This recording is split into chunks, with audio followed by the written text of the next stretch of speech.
तो फिल्म की शुरुआत में दिखाए जाते हैं दो बूढ़े लोग जो दोनों हस्बैंड वाइफ थे। वो छुट्टियां गुजारने के लिए कहीं पर जा रहे थे और रेडियो पर गाने सुनते हंसी मजाक करते अपने सफर पर जा रहे थे। मगर तभी उनका रेडियो खराब होकर अपने आप ये गाना जीपर्स क्रीपर्स लगा देता है। तभी इनके पीछे एक ट्रक आ जाता है जिसका ड्राइवर काफी गुस्से में ट्रक चला रहा था। तब ये देखकर थोड़ा डरने लगते हैं, मगर फिर वो ट्रक आगे निकल जाता है। अभी वो लोग सुकून का सांस लेते ही है, मगर तभी उन्हें वो ट्रक एक जगह पर खड़ा हुआ दिखता है जिसके ड्राइवर ने काफी अजीब तरह का सूट पहना हुआ था। वो एक लाश को ठिकाने लगाने के लिए एक जगह पर फेंकने जा रहा था, जो देख वो लोग काफी परेशान हो जाते हैं। बूढ़ी औरत डरते हुए कहती है, यहाँ बहुत ही खतरा है, हमें यहाँ से चलना चाहिए। तो अभी वो लोग जा ही रहे थे, मगर वो दोबारा से उनका पीछा करने लगता है। अब ये देखकर तो वो और डर जाते हैं।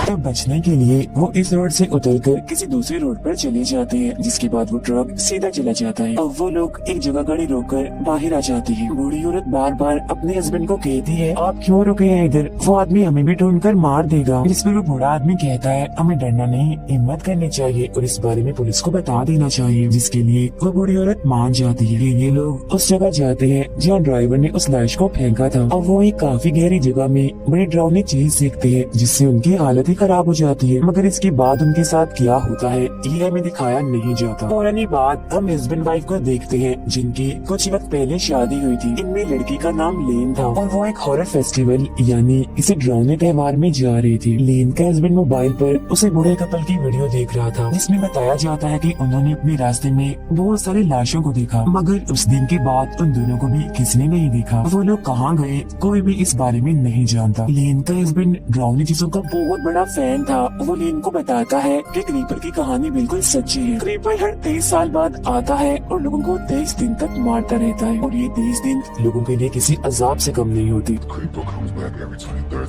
क्योंकि मौत की तरह क्रीपर सभी के सर पर मंडराता रहता है और बहुत सारे लोगों को बड़ी बेरहमी से अपना शिकार बना लेता है। फिर 23 दिन बीत जाने के बाद वो खुद ही गायब हो जाता है। अब लेन को उसकी इन बातों पर यकीन नहीं आता, इसीलिए वो हंसने लगती है। उसका कहना था कि क्रीपर के बारे में ये सब कुछ बस झूठी दास्तान और मनगढ़ंत बातें हैं। डरावनी चीजों को पसंद करने वालों ने उसे अपना हॉरर हीरो बनाया हुआ है। ये सुन उसका हस्बैंड उसे एक वीडियो दिखाता है जिसमें क्रीपर को भी दिखाया जा रहा था, मगर वो वीडियो इतनी साफ नहीं थी, इसलिए लेन अपनी बात पर अड़ी रहती है कि ये सारी चीजें बस कहानियां हैं। मगर तभी उसे उल्टी होने लगती है, इसीलिए गाड़ी साइड में लगाकर वो जंगल में एक पेड़ के पास जाकर उल्टे करने लगती है। जिसके बाद उसका हस्बैंड गाड़ी में बैठा रहता है। वो अपनी मॉम को मैसेज करके बताता है कि मैं लेन को खुश करने के लिए आज उसे बताऊंगा कि मैं उससे कितना प्यार करता हूँ। अब जिस पेड़ के पास लेन उल्टे कह रही थी उसमें हम क्रीपर का एक हथियार देखते हैं जिससे वो सबसे ज्यादा इस्तेमाल करता है, जो एक नुकीला हथियार था। और पास ही में एक सफेद रंग का परिंदा भी आकर बैठ जाता है जिसकी आंखें लाल थी और वो बड़ी गौर से लेन को देख रहा था। और अब हम इसी जंगल में देखते हैं क्रीपर को, जो 23 साल के बाद अपने गहरी नींद से जाग चुका था और बिल्डिंग से बाहर आ गया था। वो पास ही में पड़े जानवर के जिस्म से निकले कीड़े मकोड़ों को खाने लगता है, वो भी बहुत मजे से, जैसे उसकी कोई पसंदीदा चीज हो। इसके बाद वो जाता है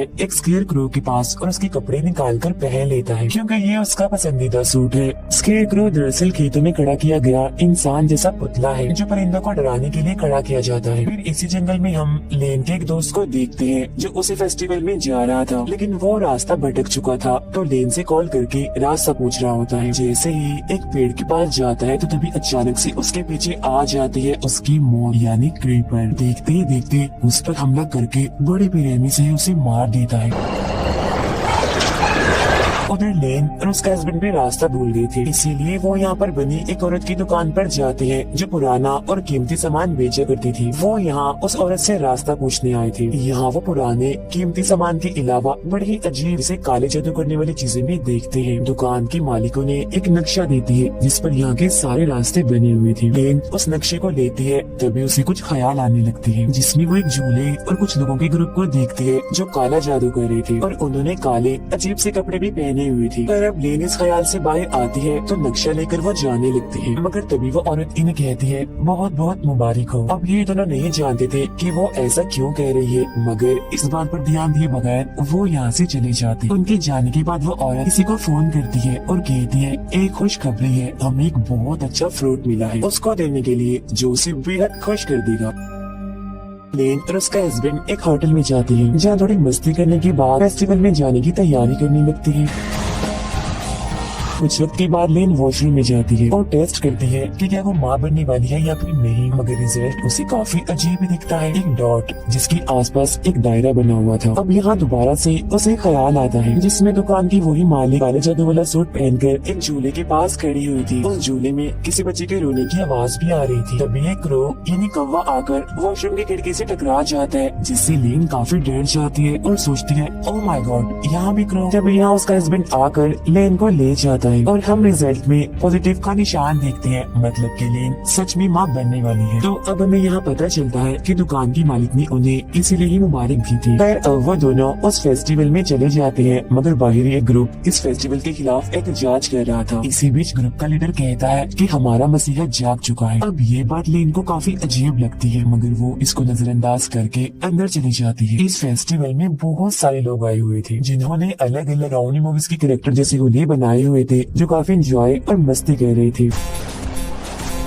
तभी इनके बीच एक लड़का आता है जो सबको ये दिखाने की कोशिश करता है कि मुझे तीर से किसी ने मारा है, मगर असल में वो सबके साथ मजाक कर रहा था। लेकिन जैसे ही वो जंगल में जाता है तो उसका मजाक सच बन जाता है, क्योंकि तभी वहाँ पर आ जाता है क्रीपर और उस पर हमला करके उसे पेड़ की टहनी में घुसाकर मार देता है, क्योंकि क्रीपर अपने सारे हथियार अपने साथ लेकर शिकार पर निकला हुआ था और वो बहुत ही भयानक दिख रहा था। लेन और उसका हस्बैंड फेस्टिवल में मजे करते हुए इधर उधर घूम रहे थे, मगर तभी वो एक गेम खेलने जाते हैं इसमें नुकीले हथियारों से निशाना लगाना होता है। पहले लेन का हस्बैंड इस गेम को खेलता है, मगर वो निशाना ठीक से नहीं लगा पाता। अब जब लेन की बारी आती है तो वो क्रीपर का हथियार चुनती है, जिससे उसके सारे निशाने बिल्कुल सही जाके लगते हैं।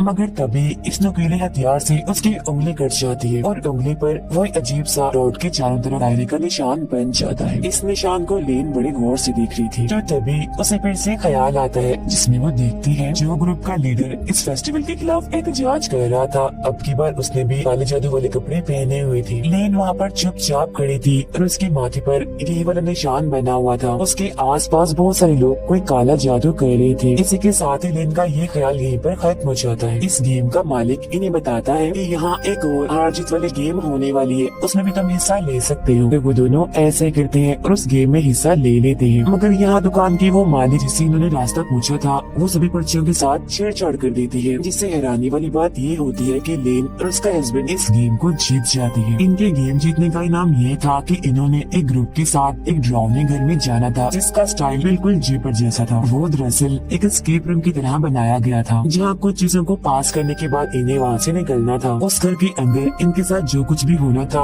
उसे बिल्कुल किसी फिल्म की तरह रिकॉर्ड भी किया जाना था। अब इस वजह से दुकान की मालिक और वहाँ खड़ी एक औरत जो सिंगर थी वो बहुत ही खुश हो जाती है। अब ये दोनों उस पूरे ग्रुप से मिलते हैं जिन्होंने इनके साथ उस घर के अंदर जाना था, जिनमें एक थी इस पूरी फिल्म की होस्ट, एक था मैनेजर और एक कैमरामैन। इनके साथ एक और आदमी भी जा रहा था जो कि इन सबका लीडर था और इसने इन सबकी मदद करनी थी वहाँ जाकर। अब ये लोग उस घर के कब्रिस्तान में पहुँच जाते हैं, जहाँ आकर लीडर इन्हें बताता है कि जिस घर में हम जा रहे हैं उस फैमिली के लोग इस कब्रिस्तान में दफन हैं और ये कब्रिस्तान काफी सदियों पुराना है। कहा जाता है कि जो फैमिली उस डरावने घर में रहती थी वो बहुत ही अच्छी और नेक थी, मगर ये जगह भूतिया भी हो सकती है, यानी बहुत डरावनी। और अब हमें यहाँ से पैदल चलकर उस घर तक जाना होगा। इसी बीच हम क्रीपर को देखते हैं जो एक बिजली के टावर पर अपना ट्रक लाकर मारता है, जिससे वहाँ की आधी लाइट जाने की वजह से सभी के सिग्नल्स चले जाते हैं। तभी क्रीपर अपने ट्रक से निकलकर बाहर आता है और वहाँ लगे एक कैमरा में रिकॉर्ड हो जाता है, जिसे वो कैमरामैन भी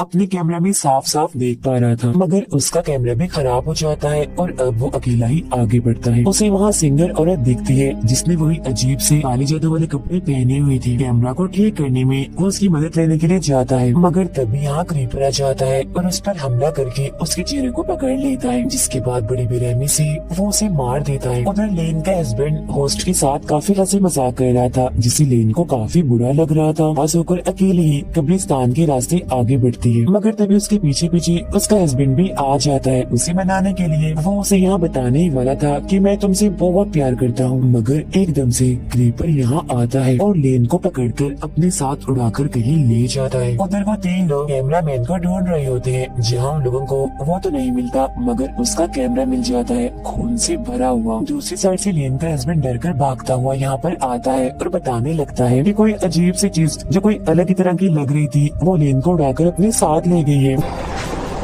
वो बहुत ही ज्यादा डरा हुआ था और पुलिस की मदद लेने के लिए यहाँ से भागने लगता है, मगर तभी वो एक चीज से टकरा जाता है जो एक लाश थी और ये उस कैमरामैन की ही थी। लाश की हालत बहुत ही बुरी थी, खून में लथपथ थी वो। जब ये देखकर वो लोग काफी डर जाते हैं और परेशान हो जाते हैं, ये सोचकर कि यहाँ जरूर कोई खतरनाक चीज है जो सब पर हमला कर रही है। इसीलिए वो भागकर उस घर में चले जाते हैं ताकि उनकी जान बच सके। मगर तभी दुकान के मालिक, सिंगर और एहतजाज वाला लीडर घर का दरवाजा बंद कर देते हैं और कहते हैं कि तुम लोगों को हमने रीपर के लिए ही छोड़ दिया है। तब यहाँ पर हम समझ पाते हैं कि ये सारे लोग, इन्होंने ये अजीब सा लिबास पहना हुआ है, ये सब काला जादू करते हैं और एक रीपर को अपना गॉड समझते हैं और उसकी पूजा करते हैं। घर के अंदर आ जाने के बाद सब लोग अपने लीडर पर शक करने लगते हैं कि ये भी जरूर उन लोगों के साथ मिला हुआ है और इसने हमें यहाँ पर फंसाया है। जिस पर वो कहता है मुझे खुद नहीं पता कि सब कुछ क्या हो रहा है। इसके बाद हम देखते हैं लेन को, जिसे क्रीपर ने किसी जगह पर बांध कर रखा हुआ था। वो उसके पेट पर एक चाकू से कट का निशान लगा देता है।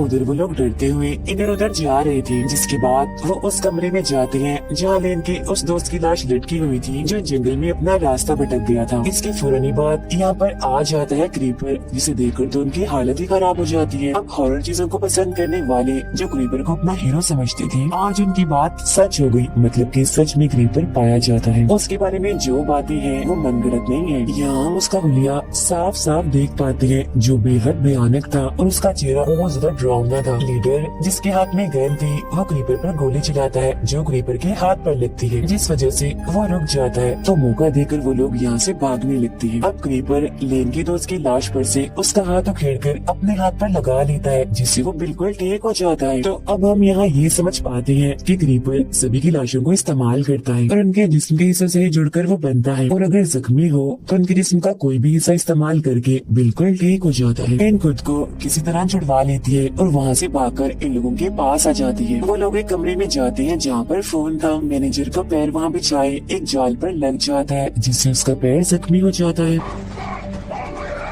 लेन का हस्बैंड पुलिस को कॉल करके यहाँ के सूरत हाल के बारे में बताने लगता है, मगर तब तक यहाँ क्रीपर आ जाता है। वो इन पर हमला करने लगता है, जिससे बचकर वो लोग यहाँ से भागकर दूसरे कमरे में आ जाते हैं। होस्ट कहती है वो हमारे पीछे पड़ गया है, हम बचेंगे कैसे? जिस पर लेन का हस्बैंड कहता है क्रीपर इमोर्टल है, वो कभी नहीं मर सकता। बचने के दो ही रास्ते हैं, या तो वो खुद हमारा पीछा छोड़ दे या फिर हम लोग 23 दिन के इस खतरनाक और परेशान कुन टाइम को गुजार ले और बच जाए।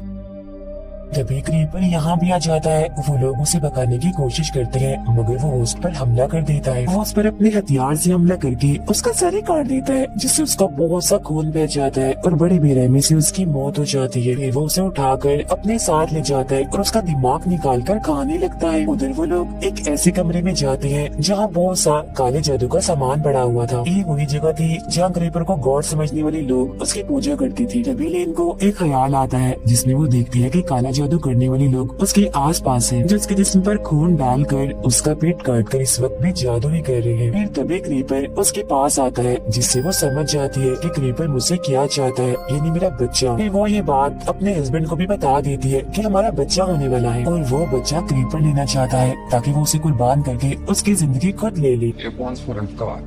अब इसी कमरे के बिल्कुल नीचे उन्हें एक खुफिया कमरा मिलता है, जिसके अंदर बहुत सारी लाशें थी। तब वो लोग यहाँ सारी बात समझ जाते हैं कि इस जगह पर लोगों का एक ग्रुप है जो क्रीपर की पूजा करते हैं और उसके लिए बहुत सारे लोगों को फंसा कर वो यहाँ लाते हैं, जिसके बाद क्रीपर उन्हें खाकर ताकतवर और खतरनाक रहता है। और ये चीज काफी सदियों से चलती आ रही थी। तभी लेन बताती है कि क्रीपर को मारा जा सकता है क्योंकि उसका जिस्म कमजोर और मुर्दा बढ़ता जा रहा है। तब यहाँ हमें ये भी समझ आती है कि क्रीपर को लेन का बच्चा चाहिए खुद को ठीक करने के लिए, क्योंकि वो उस बच्चे को अपने लिए कुर्बान करके उसकी जिंदगी खुद लेना चाहता है, जिसके बाद वो बिल्कुल ऐसा हो जाएगा जैसे वो अभी अभी पैदा हुआ है, इन्हें पहले की तरह खतरनाक और ताकतवर। इसी वजह से इस फिल्म का नाम जेपर्स क्रीपर्स रिबॉर्न पड़ा है। और वो लोग उस कमरे से बाहर आते हैं ताकि यहाँ से निकलने का रास्ता ढूंढ सके, लेकिन तभी यहाँ पर क्रीपर आ जाता है। वो मैनेजर के पेट में अपना चाकू जैसा हथियार मारता है, जिससे उसकी बड़ी बेरहमी से ही मौत हो जाती है। इनका लीडर क्रीपर पर एक चाकू से हमला करता है है और वहाँ से भागने लगता है तो वो भी लीडर का पीछा करता है। तभी बाहर क्रीपर लेन को देखता है जो काला जादू करने वाला चाकू अपने हाथ में लेकर खड़ी हुई थी। फिर वो उसके पास जाने लगता है क्योंकि लेन ने खुद को उसके हवाले कर दिया था। उधर लीडर और लेन का हस्बैंड घर की छत पर चढ़ जाते हैं। क्रीपर लेन के पास आता है और उसका गला पकड़कर उसे ऊपर उठा देता है। अब हम जानते हैं कि लेन को हथियार चलाने काफी अच्छे से आती थी और उसके पास कुछ नुकीले हथियार मौजूद भी थे जिन्हें पहले वो क्रीपर के कान में घुसा देती है और बाद में उसकी आंखों में मारकर उसकी आंखें फूट देती है। तो इससे यहाँ क्रीपर अंधा हो जाता है। ऊपर से वो दोनों एक काफी बड़ा रॉड नीचे फेंक देते हैं। जहाँ वो खड़ा था वो रॉड क्रीपर के मुंह के आर पार हो जाता है जिससे वो वहीं अधमरा हो जाता है। तभी यहाँ बहुत सारे क्रोज यानी कौवे आ जाते हैं और बुरी तरह से चिल्लाने लगते हैं। इस हड़बड़ी में लीडर नीचे गिर जाता है और उसकी मौत हो जाती है। लेन का हस्बैंड नीचे उतर कर आता है और उसे संभालता है। फिर बहुत सारे परिंदे आकर क्रीपर को उठा लेते हैं और उसे अपने साथ कहीं ले जाते हैं। इतनी ही देर में पुलिस भी वहाँ पर आ जाती है और उन दोनों को बचाकर गाड़ी में बिठाती है। मगर तभी हम लेन की आंखों को अचानक से काला होता हुआ देखते हैं। अब आपको याद ही होगा कि क्रीपर ने उसके पेट पर जादू वाले एक चाकू से कट का निशान लगाया था। फिर अपने जिस्म के एक हिस्से को लेन के पेट में डाल दिया ताकि वो उसके बच्चे को निगल जाए और उसने ऐसा कर भी लिया था। इसका रिजल्ट हमें दिखाया भी जाता है जहाँ बहुत सारे क्रोस और परिंदे क्रीपर्स के आस पास होते हैं। फिर उसका जिस्म किसी कवर की तरह बनकर फट जाता है और अंदर से निकलता है क्रीपर रिबॉर्न होकर यानी दोबारा पैदा होकर जो बिल्कुल जवान नया दिख रहा था। इसका मतलब ये है कि लेन पर उसने जो काला जादू किया था वो पूरा हो गया था जिसने उसने लेन के बच्चे की जिंदगी ले ली। और इसी के साथ ही ये फिल्म यहीं पर खत्म हो